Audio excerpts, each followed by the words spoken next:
What if I told you that one of the WNBA's brightest young stars just went through the most bizarre suspension we've ever seen in professional sports? Angel Reese, the player Chicago once called their future, was told she could play, but only after halftime. Yes, you heard that right. A half-game suspension, something you might see in a YMCA league, but never in the world of pro basketball. And what happened after that made the entire situation spiral into chaos. From her mysterious back injury, to her tense body language on the bench, to teammates refusing to even look her way. And while Angel's saga unfolded, another debate ignited. Sue Bird stepped into the spotlight to say, Paige Bueckers deserves more recognition, sparking a comparison with Caitlin Clark, who has quickly become the biggest name in women's basketball. This isn't just about one suspension or one quote. This is about the future of the league, the messy politics inside the Chicago sky, and why the battle for attention between Paige and Caitlin shows us where women's basketball is really headed. Stick with me, because by the end of this video, you're going to understand why Angel Reese may have played her last game for Chicago, and why Paige Bueckers' hype still can't touch the phenomenon that is Caitlin Clark. Before we jump in, though, if you love deep dives into basketball drama, the real stories behind the headlines, and honest breakdowns that don't sugarcoat the truth, make sure you hit that button, drop your thoughts in the comments, and subscribe to the channel. And don't forget to click the bell, because that's the only way you'll know when I go live for watch parties and post new videos. Alright, let's get into this.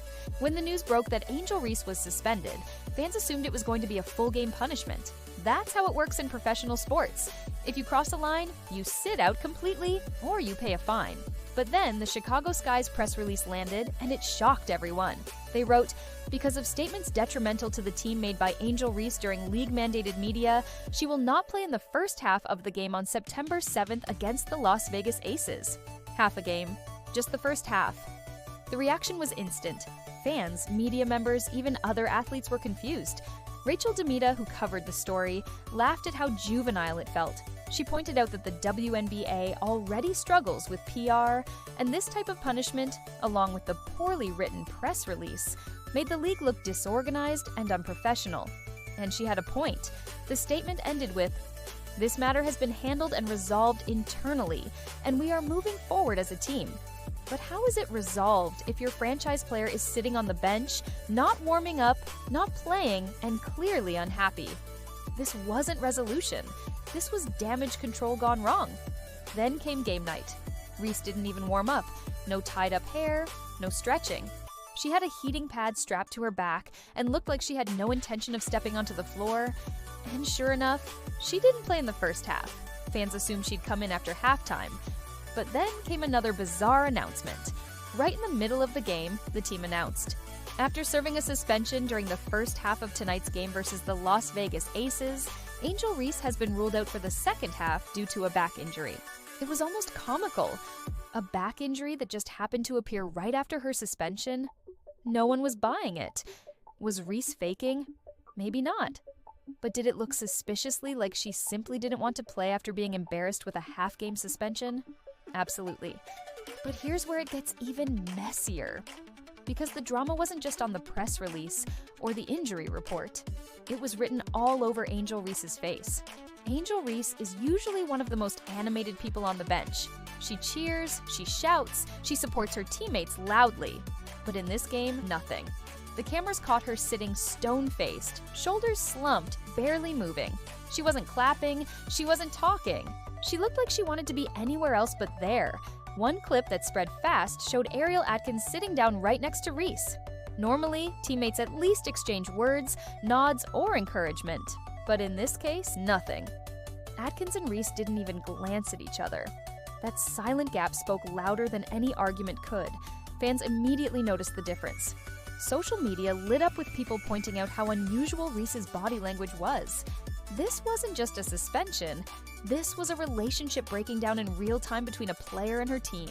And if this was an isolated incident, maybe people could brush it off. But the truth is, Angel Reese has a history with situations like this. And that history is impossible to ignore. Let's rewind. Earlier this same season, Angel Reese was suspended for an entirely different reason, racking up her 8th technical foul. The WNBA has a rule. Once you hit 8, you automatically get suspended for 1 game. That meant Reese missed the matchup against the Indiana Fever, one of the most hyped games of the season thanks to Caitlin Clark's presence. And if we go back even further, to her college days at LSU, there were also moments of friction. Reese clashed with coaches, had suspensions, and built a reputation as a player who wasn't afraid to say what was on her mind, sometimes to her own detriment. This is where the internet's divided perspective comes in. To her supporters, Reese is outspoken, confident, and unafraid of challenging authority. To her critics, she's a problem player whose drama follows her wherever she goes. And the truth? Both sides might be right. When this latest suspension news dropped, two clear camps formed online. On one side, Free Angel. Fans argued that Chicago's front office is a disaster, that Reese was right to call them out, and that she deserves a fresh start somewhere else. They say she's being punished for speaking the truth and that her talent is being wasted in a messy organization. On the other side, here we go again.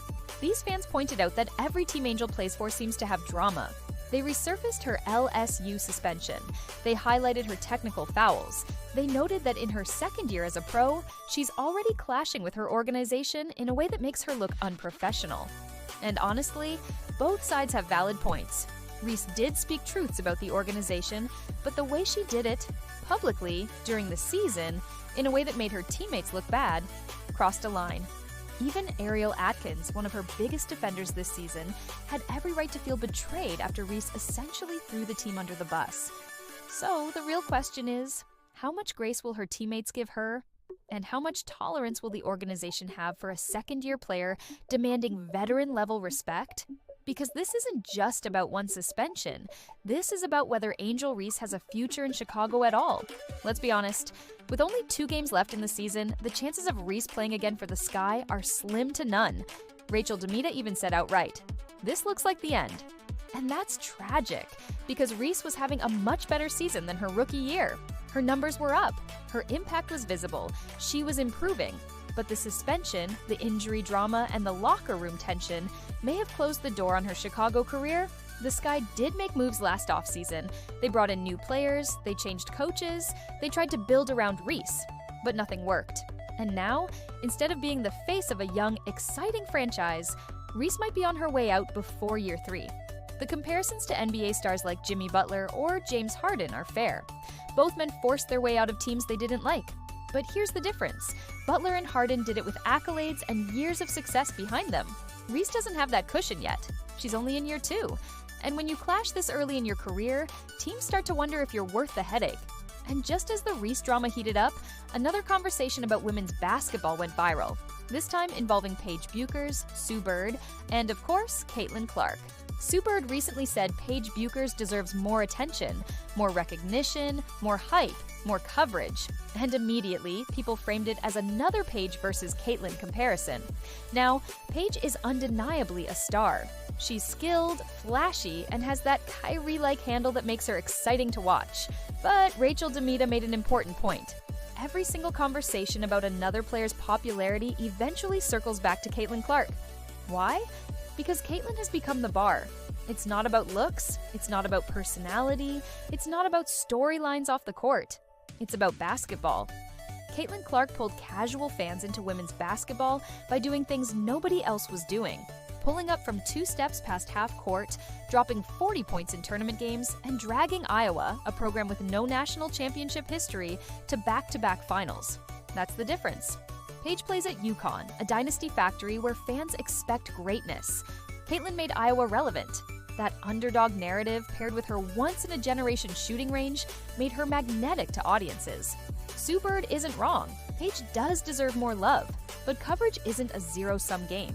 Caitlin's rise doesn't mean Paige is overlooked. The truth is, Paige has gotten major coverage, but when compared to Caitlin, the numbers speak for themselves. Caitlin's highlights go viral at 10 times the rate. Clips about her rack up millions more views, and it all comes back to what Rachel said. The fans create the hype. You can't force audiences to watch someone. They decide who captivates them.